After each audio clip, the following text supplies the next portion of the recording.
Play, जहां हमारे सभी एक्सपर्ट्स अपनी दो दमदार पिक्स बताएंगे, जहां पे आने वाले 1 सवा घंटे में आप ट्रेड ले सकते हैं।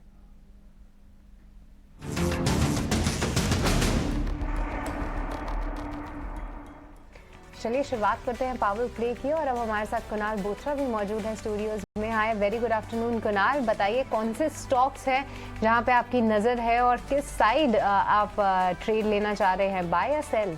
तो फिलहाल स्टॉक स्पेसिफिक वीकनेस देख के मैं दो सेल कॉल्स इनिशिएट करूंगा, और दोनों ही स्टॉक्स अपने higher end of the price strength पे है। तो स्ट्रेंथ को शॉर्ट करने की स्ट्रैटेजी रखूंगा करंट लेवल्स पे। पहला रहेगा सेल मनप्पुरम फाइनेंस पे। स्टॉक ने एक बेरिश कैंडलस्टिक पॉइंट बनाया है। आज 122 का मेजर रेजिस्टेंस है, उस रेजिस्टेंस को मद्देनजर रखते हुए मैं सेल के लिए इनिशिएट करूंगा। टारगेट रख सकते हैं 114 का, स्टॉप लॉस 122। और सेकेंड स्टॉक रहेगा सेल बॉश पे। ये भी एक स्टॉक है जो ओवर बॉट नेचर पे आ चुका है। इंडिकेटर्स में मेजर रेजिस्टेंस पे ट्रेड कर रहा है अपने प्राइस लेवल्स वाइज 18,500 के आसपास। तो इनिशिएट करूंगा सेल यहाँ पे। 18,650 का स्टॉप लॉस रख सकते हैं और टारगेट 18,000 कर सकते हैं। ठीक है, तो कुणाल की तरफ से दो सेल कॉल। मनप्पुरम फाइनेंस को भी सेल करने की सलाह है। लगातार 4-5 सत्र से ये शेयर तेजी में था, लेकिन आज इसमें कमजोरी है और कमजोरी अभी और बढ़ सकती है। तो 114 के टारगेट से आपको इसे शॉर्ट करना है 122 के स्टॉप लॉस के साथ। और बॉश को के लिए टारगेट होगा 18,000 का और स्टॉप लॉस इसमें 18,650। तो बॉस में भी जो हम देख रहे हैं कि रिस्क रिवॉर्ड का जो रेशियो है वो निवेशकों के, ट्रेडर्स के पक्ष में है, बढ़िया रेशियो वहां पर है। लेकिन एक आपके पास लौटेंगे पावर प्ले में। हम देख रहे हैं कि बाजार ऊपरी स्तरों से नीचे आ रहा है और 17,000 के आसपास टिकने की कोशिश है। स्टॉक्स में आपको मौके कहां पर दिख रहे हैं? जो आपके दो फ्रेश कॉल्स होंगे वो कौन से होंगे अभी? हाँ बिल्कुल अभिषेक जी, देखिए यहाँ पे दो खरीदारी के काउंटर हैं, और सबसे पहले जो स्टॉक हमें अच्छा लग रहा है वो है टाटा कम्युनिकेशन। काफी बेहतरीन सेटअप है। ग्रेजुअल डिक्लाइन हमें यहाँ पे देखने को मिली थी। अब डेली टाइम फ्रेम पे यहाँ पे फॉलिंग वेज पैटर्न से ब्रेकआउट देता हुआ नजर आ रहा है। अपने 200 डे एक्सपोनेंशियल मूविंग एवरेज के भी ऊपर निकल चुका है। तो ये जो मोमेंटम है वो कैरी फॉरवर्ड होना चाहिए। ऊपरी स्तर पर 1265 तक का अपसाइड हमें यहाँ पे नजर आ रहा है, और स्टॉप लॉस रखना होगा 1210 का। वहीं जो दूसरा स्टॉक बाय साइड में रडार पे आ रहा है डिफेंसिव स्पेस से है HUL। एफएमसीजी स्पेस में एक पुलबैक की संभावना नजर आती है। HUL ये एक बेस फॉर्मेशन यहाँ पे इंडिकेट कर रहा है, और ये पुलबैक यहाँ पे भी एक्सटेंड होता हुआ नजर आ सकता है। 2500 से लेके 2550 के इमीडिएट टारगेट होंगे हमारे यहाँ पर, और स्टॉप लॉस रखना होगा 2465 का।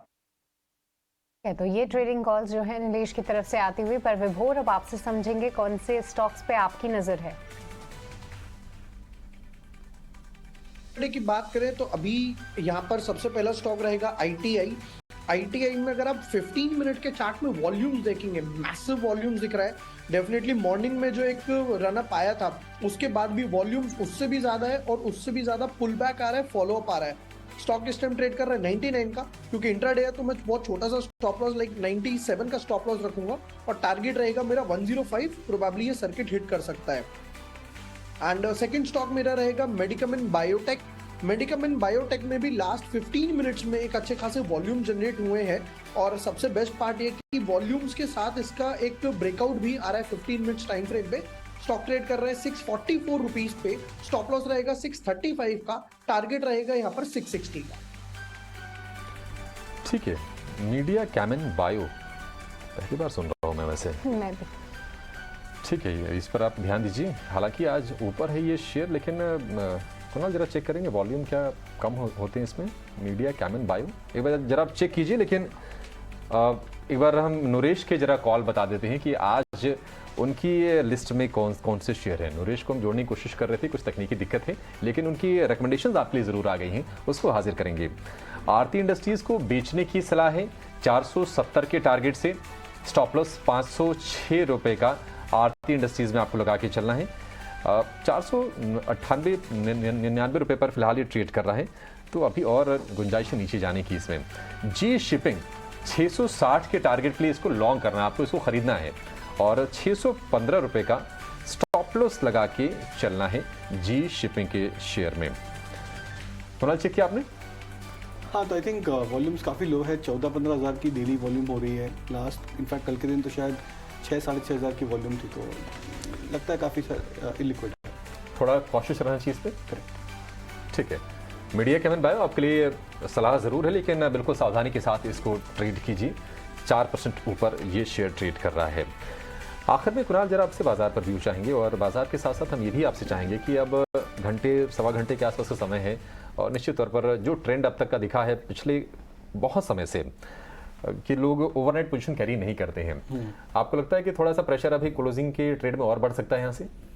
तो फिलहाल तो ऐसा नजर नहीं आ रहा है। हालांकि स्टॉक स्पेसिफिक तो दो अलग अलग तरह के मार्केट चल रहे हैं। इंडेक्स एक रेंज में स्टक हो चुका है, निफ्टी 17,000 के आसपास 20-25 पॉइंट के रेंज में है, बैंक निफ्टी 39,500 के आसपास एक 100-200 पॉइंट की रेंज में है। बट जो स्टॉक स्पेसिफिक मूवमेंट है और मोमेंटम है वो कंप्लीटली डिफरेंट है, बिकॉज काफ़ी सारे स्टॉक्स में फ्रेश लेग ऑफ सेलिंग वापस आ रही है। लार्ज कैप स्टॉक्स में काफ़ी सारे स्टॉक्स में हम देख रहे हैं कि वीकनेस वापस से सडनली इमर्ज हो रही है। तो जब हम स्टॉक्स का ट्रैकर देखते हैं तो वो एक अलग इंडिकेशन दिखा रहा है कि ब्रॉडर मार्केट में वीकनेस वापस ज़्यादा बढ़ रही है एज कम्पेयर टू इंडेक्स की पिक्चर। हो सकता है कि इंडेक्स में बिकॉज ऑप्शन राइटर्स एक स्पेसिफिक रेंज लेके बैठे हैं, उसकी वजह से इंडेक्स में मूवमेंट इतनी ज़्यादा नहीं हो रही है। बट जैसे जैसे ब्रॉडर मार्केट और ज़्यादा अगर वीक होती जाएगी तो सूनर देन लेटर इंडेक्स में भी वो ट्रेंड्स हमें या वो क्रैक्स हमें देखने को मिल सकता है। ओके, तो ब्रॉडर मार्केट्स में जो पिक्चर है वो थोड़ी सी लाल निशान की तरफ होती हुई दिख रही है, डिक्लाइन ज़्यादा है। और साथ ही देखें तो लार्ज कैप्स जैसे कि रिलायंस, बजाज ट्विंस, ये सब भी अब फिलहाल प्रेशर दिखा रहे हैं इंडेक्स के फ्रंट पे। पर इंडेक्स कहीं ना कहीं अभी तो अपने आप को होल्ड करने की कोशिश कर रहा है। देखना काफ़ी इंटरेस्टिंग होगा कि 100 अंकों के आसपास की सृष्टि रेंज रही है आज। बिल्कुल, काफी टाइट रेंज में रहा, पर आज दिन काफी हैवी रहा। दिक्कत ये है कि बस अब रेंज के अब लोअर एंड पे है, 17,000 के आसपास ब्रीफली उसको ब्रीच भी किया। 16,994 आज का लो है। उम्मीद करेंगे कि इसके आसपास ही रहे, तो ज़्यादा यहाँ से घबराहट का कोई माहौल नहीं है, कोई चिंता की बात नहीं दिखती है सृष्टि। 17,000 उम्मीद करेंगे कि इसके आसपास बना रहे।